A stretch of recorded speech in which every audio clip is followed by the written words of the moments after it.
ભારતીય જનતા પાર્ટીના આખા ગુજરાતમાં તાલુકા પંચાયત, જિલ્લા પંચાયત, નગરપાલિકા અને મહાનગરપાલિકામાં ભવ્ય જીત થઈ છે. સુરત શહેરમાં પણ 120માંથી 115 સીટ મહાનગરપાલિકામાં જીત્યા છે અને એ રીતે આખા ગુજરાતની અંદર ભારતીય જનતા પાર્ટી જીત તરફ આગળ વધી રહી છે. એના માટે હું માનનીય પ્રધાનમંત્રી શ્રી નરેન્દ્ર મોદી સાહેબનો, શ્રી અમિતભાઈ શાહ સાહેબનો, મુખ્યમંત્રી શ્રી ભૂપેન્દ્રભાઈ પટેલ, પ્રદેશના અધ્યક્ષ શ્રી જગદીશભાઈ, ડેપ્યુટી સીએમ શ્રી હર્ષભાઈ અને સૌ આગેવાનો અને સૌ કાર્યકર્તાઓને ખૂબ ખૂબ આપના માધ્યમથી અભિનંદન આપું છું.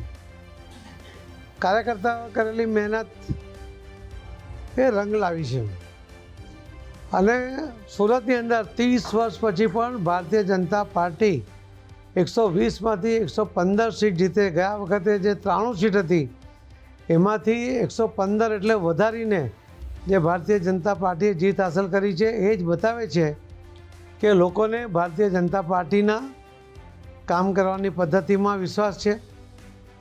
એમને જે નેતૃત્વ છે શ્રી નરેન્દ્રભાઈ મોદી સાહેબનું, શ્રી અમિતભાઈ શાહ સાહેબનું, એમાં પણ એમને વિશ્વાસ છે અને સૌ આગેવાનો, કાર્યકર્તાઓ, મતદાર ભાઈ બહેનો એ દેશને મજબૂત કરવા માગે છે, રાજ્યને મજબૂત કરવા માગે છે અને સમજે છે કે સુરતને અને ગુજરાતને મજબૂત કરીશું તો જ દેશ મજબૂત થશે. એટલા માટે સમજદારીપૂર્વક એ મતદાન કરતા હોય છે. એનું પરિણામ આજે આપણને જોવા મળે છે. આખા ગુજરાતમાં જે રીતે તરાહ ચાલી, ઇલેક્શન પહેલાં જે નિવેદનીય નેતાઓ હતા એ જે નિવેદનો કરતા હતા કે એમને લાગતું હતું કે ગુજરાત એમના ખિસ્સામાં છે, પણ ગુજરાતના મતદાર ભાઈ બહેનોએ બતાવી આપ્યું છે કે ગુજરાતનો મતદાર સમજી વિચારીને પોતાના ભવિષ્યને પણ ધ્યાનમાં રાખીને અને દેશ અને રાજ્યની પ્રગતિને પણ ધ્યાનમાં રાખીને એ મતદાન કરતો હોય છે. ગુજરાતનો મતદાન સમજદાર છે અને એટલા જ માટે ભારતીય જનતા પાર્ટીને દરેક ક્ષેત્રની અંદર આખા ગુજરાતમાં ભવ્ય જીત મળી છે. સુરતમાં પણ ગયા વખતે 27 સીટ આપ પાર્ટીવાળા જીત્યા હતા. ત્યારે પણ મેં અમદાવાદમાં કહ્યું હતું કે સોનાની થાળીમાં લોઢાનો મેઘ, મને લાગે છે કે મેઘ ઘણો બધો નીકળી ગયો છે અને એ રીતે સુરત શહેરના મતદાતા ભાઈ બહેનોએ એમણે ફરીથી ભારતીય જનતા પાર્ટીમાં વિશ્વાસ બતાવ્યો અને આ પાર્ટી જે મોટા મોટા દાવા કરતી હોય છે એમને પણ આજે એમની જગ્યા બતાવી દીધી છે. હું ફરીથી સૌ મતદાતા ભાઈ બહેનોને ખૂબ ખૂબ અભિનંદન આપું છું કે એમણે સમજદારીપૂર્વક જે મતદાન કર્યું છે. તો ભારતીય જનતા પાર્ટીના કાર્યકર્તા એ તમારા વિશ્વાસને તૂટવા નહીં દેશે. અમે બધા જ તમને વિશ્વાસપૂર્વક કહીએ છીએ કે એવું કોઈ કામ નહીં કરે એના કારણે તમને કોઈ પસ્તાવો થાય.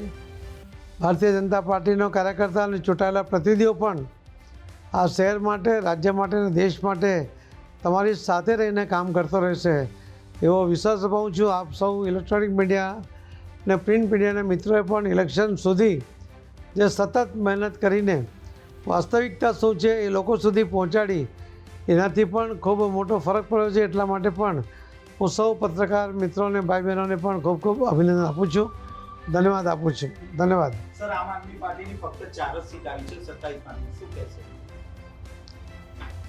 4 સીટ આવી છે એ તો જગ જાહેર છે, પરંતુ મને એવું લાગે છે કે અમારા જે પ્રયત્ન હતા એની અંદર આ 4 સીટ પણ આવવી જોઈતી નહોતી. પરંતુ જ્યારે છીએ કે એ વોર્ડમાં જે કંઈ અમારા તરફથી કમી રહી હશે આવનારા દિવસોમાં અમે એ પૂર્તતા કરીશું અને તે વિસ્તારના જે મતદાતા ભાઈ બહેનો છે એમનો વિશ્વાસ સંપાદન કરવાનો પ્રામાણિક પ્રયત્ન કરીશું.